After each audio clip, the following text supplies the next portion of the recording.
स्टारलैंड में गर्मियों का मौसम चल रहा था। सभी जानवर पेड़ की छांव में आराम फरमा रहे थे। इसी जंगल में छोटू बंदर और मानक हिरण आपस में बातचीत कर रहे थे। यार, कितनी गर्मी है। अभी तो अप्रैल का महीना है, ना जाने और कितने सितम ढाएगी। सच में यार, थोड़ा सा भी कदम बाहर नहीं निकलता। गर्मी ने तो मानो कसम खा रखी है, इस बार सारे रिकॉर्ड तोड़ेगी। अगले दिन एक बाज तेजी से उड़ता हुआ छोटू बंदर के पास आया। छोटू बंदर, जल्दी चल। तुम्हारा दोस्त यानी कि मानक हिरण घायल पड़ा है। किसी ने उसकी अच्छी खासी धुलाई की है। पक्का किसी हिरनी को छेड़ा होगा। मुझे मालूम था एक दिन जरूर पिटेगा। अच्छा, अब जल्दी चलो। हिरण के बारे में सुनकर बंदर तेजी से उससे मिलने पहुंचा। क्या हो गया यार, तेरी धुलाई किसने कर दी? मत पूछ भाई, मैं एक पेड़ के नीचे आराम कर रहा था, तभी। कैसे हो हिरण? बड़े कमजोर दिख रहे हो। कौन हो तुम? मेरे जंगल में आकर मुझे ही कमजोर बोल रहा है। कमजोर को कमजोर नहीं बोलूंगा तो क्या बोलूंगा? मुझे तो लगता है यहाँ सभी कमजोर हैं। बस, बहुत बोल लिया। मुझे बोला तो बोला। इस जंगल के जानवरों के बारे में अनाप शनाप बोल रहा है। अरे गुस्सा आ रहा है? लड़ेगा मुझसे? चल आजा, देखते हैं किसमें कितनी ताकत है। उसके बाद मैं उससे भीड़ गया, लेकिन उस कमीने ने इतनी बुरी तरह पिटाई की। ऐसी जगह दर्द हो रहा है कि तुझे बता भी नहीं सकता। ये तो गंभीर मुद्दा है भाई। एक बैल खुलेआम सबको धमकी दिए जा रहा है और जंगल के जानवरों की पिटाई भी कर रहा है। इसकी जानकारी शेर सिंह को देनी पड़ेगी। हिरण की बात सुनकर सभी जानवर परेशान हो गए। सभी जानवर शेर से मिलने की सोच ही रहे थे कि तभी शेर भी वहां पहुंच गया। मुझसे मिलने की कोई जरूरत नहीं है, मैं खुद आप लोगों से मिलने आया हूँ। तुम्हारी परेशानी मेरे पास भी आई थी। अच्छा भला आराम कर रहा था, तभी एक बैल मेरे पास आया और मुझे युद्ध करने के लिए बोला। शुरू में मैंने उसे मना किया, बोला कि तुम अतिथि हो, मगर उसने मेरी बुराई करनी चालू कर दी। मुझे गुस्सा आ गया और फिर क्या महाराज? क्या आपने उसे मार दिया कि जंगल से भगा दिया?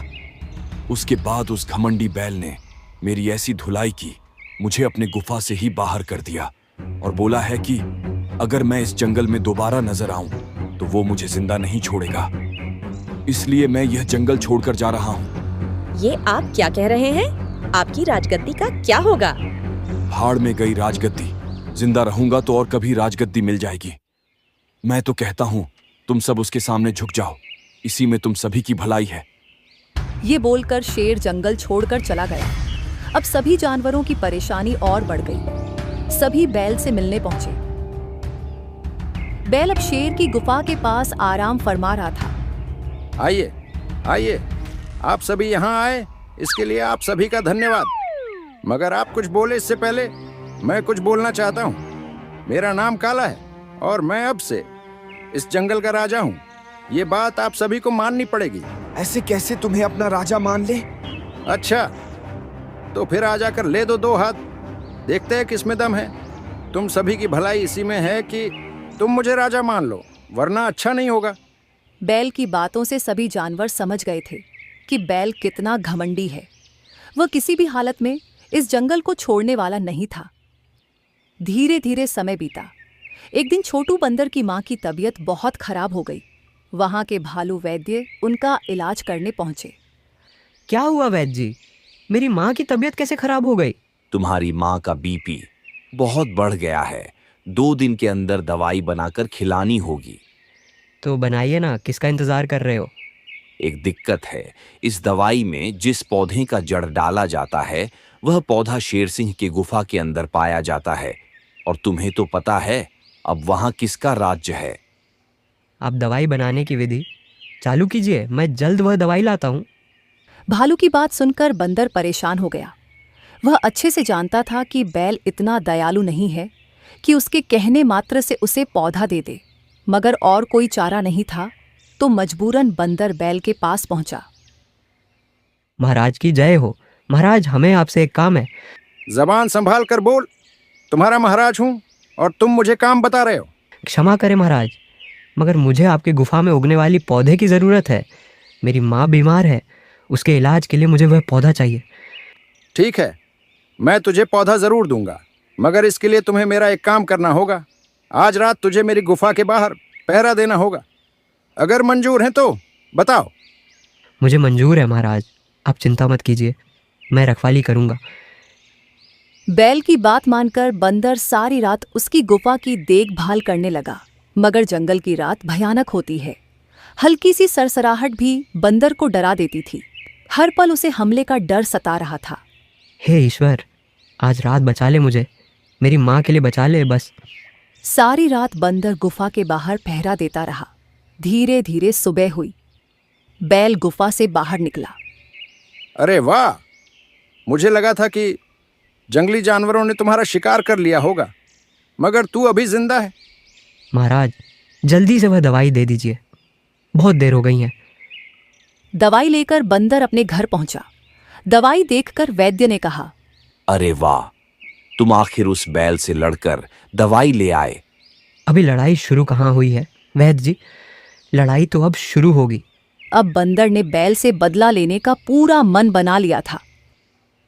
एक दिन जंगल में एक अफवाह फैल गई कि क्या तुमने सुना है, एक अंतर्यामी बाबा एक गुफा के अंदर रहते हैं और उनसे जो पूछो सब बताते हैं।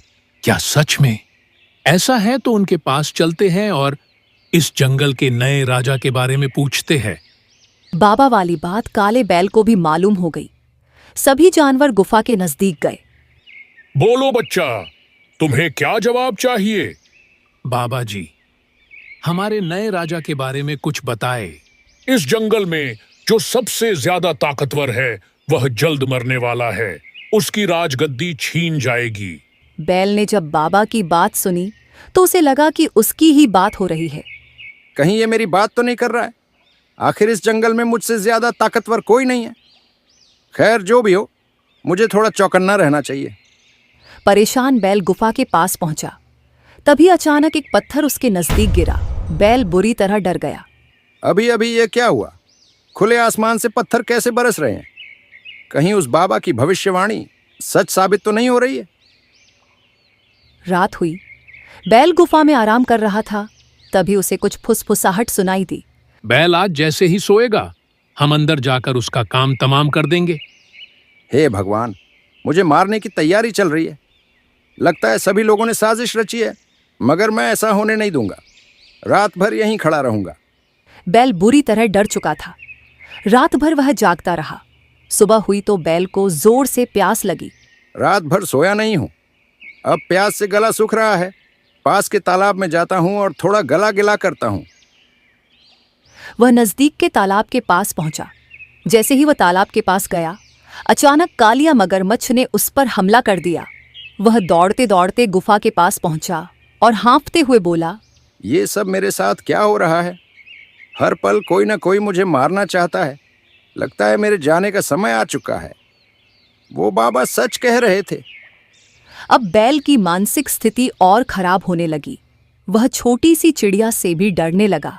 हताश होकर वह गुफा के पास पहुंचा। बाबा मेरी रक्षा करे, मैं अभी मरना नहीं चाहता हूं।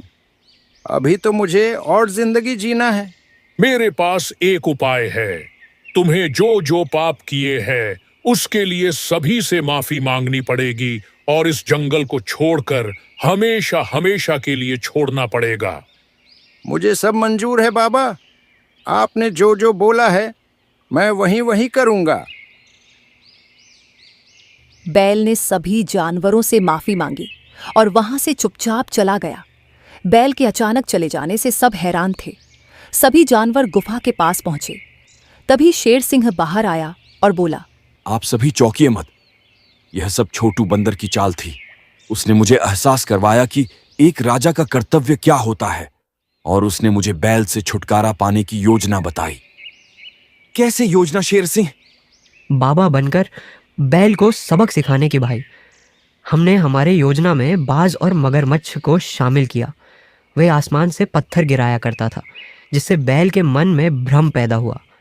उसके बाद हमने जानबूझकर गुफा के बाहर उसे मारने की धमकी दी, जिससे वह रात भर सोया नहीं और जब प्यास लगी तो तालाब पहुंचा। वहां मगरमच्छ ने हमला करके पूरी तरह उसे सोचने पर मजबूर कर दिया कि वह मारने वाला है। छोटू की चालाकी ने आज जंगल को बैल के कहर से बचा लिया। इसलिए सभी जानवरों ने बंदर की खूब प्रशंसा की और जंगल में जोरदार पार्टी हुई।